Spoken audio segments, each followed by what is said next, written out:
ह्या दोन्ही मुलांना प्रवेश दिला जातोय। आपण आपल्या दोन्ही मुलांना आहे तो प्रवेश दिला जातो। तुमची पहिली प्रतिक्रिया काय आहे? संतोष देशमुख यांचा मुलगा आहे, सत्यजित पण आहे। मुलं आज प्रवेश घेत आहेत। सदाभाऊंनी सांत्वन करायला आल्यापासूनच असं ठरवलं होतं की त्या मुलांना माझ्याकडे द्या।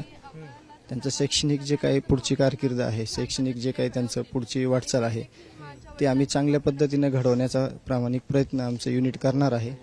परंतु खंत एकच आहे की आज आमचे भाऊ नाही आहेत सोबत आणि सगळ्यात मोठं ते दुःख आहे। परंतु या लेकरांचं भवितव्य इथं घडणार आहे आणि त्यांचं उज्ज्वल भविष्यासाठी हे सगळे प्रयत्न आहेत। या ठिकाणी संतोष देशमुख यांची कन्या देखील आहे। काय वाटतंय आपल्या भावंडांनी इथं प्रवेश घेतल्यानंतर काय त्यांनी उज्ज्वल यश मिळावं, काय व्हावं पुढे असं वाटतं?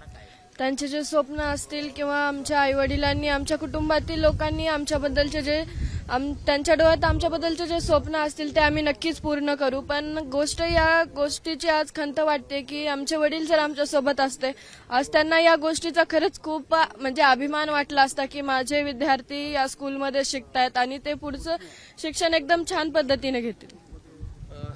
तू इथं आज प्रवेश घेतोस, तुला काय वाटतंय, काय व्हावं असं वाटतंय पुढं?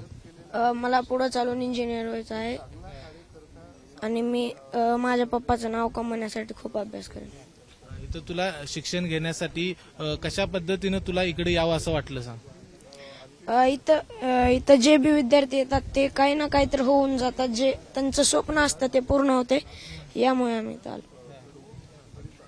तुला काय वाटतंय? तू देखील इथं प्रवेश घेतलेला आहेस, काय होणार आहेस तू पुढे जाऊन? मला ही इंजिनियरच व्हायचं आहे म्हणून। तर ह्या सगळी चिमुकले आहेत, त्यांच्या भावना आहेत की आम्हाला पुढे जाऊन खूप मोठं इंजिनियर व्हायचं आहे, त्या क्षेत्रामध्ये नाव कमवायचं आहे।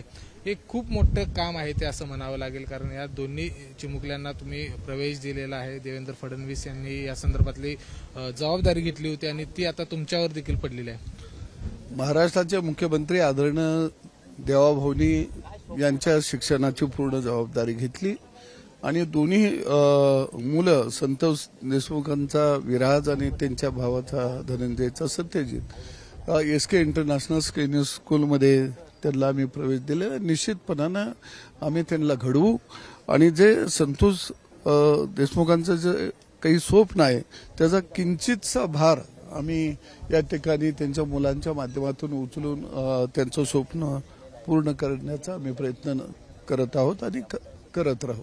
ही जबाबदारी आहे ती किती वर्षापर्यंत तुम्ही या ठिकाणी?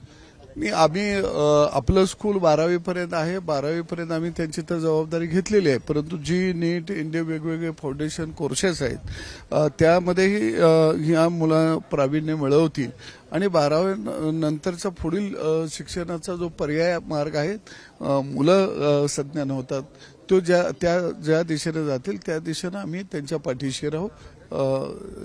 आणि एक जनतेच्या मनामध्ये नाही म्हटलं तरी या लेकरांच्या विषयी एक मोठा कळवळा होता।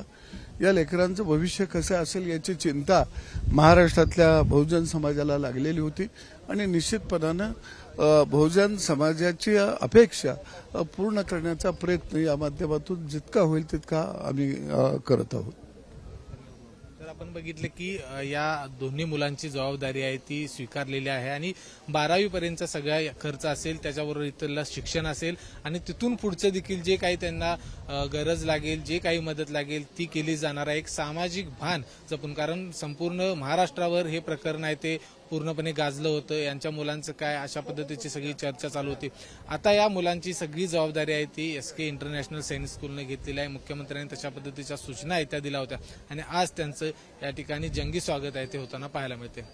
कॅमेरामन निलेश शेवाळेसह विजय केसरकर, ABP माझा, सांगली। ABP माझा, उघडा डोळे बघा नीट।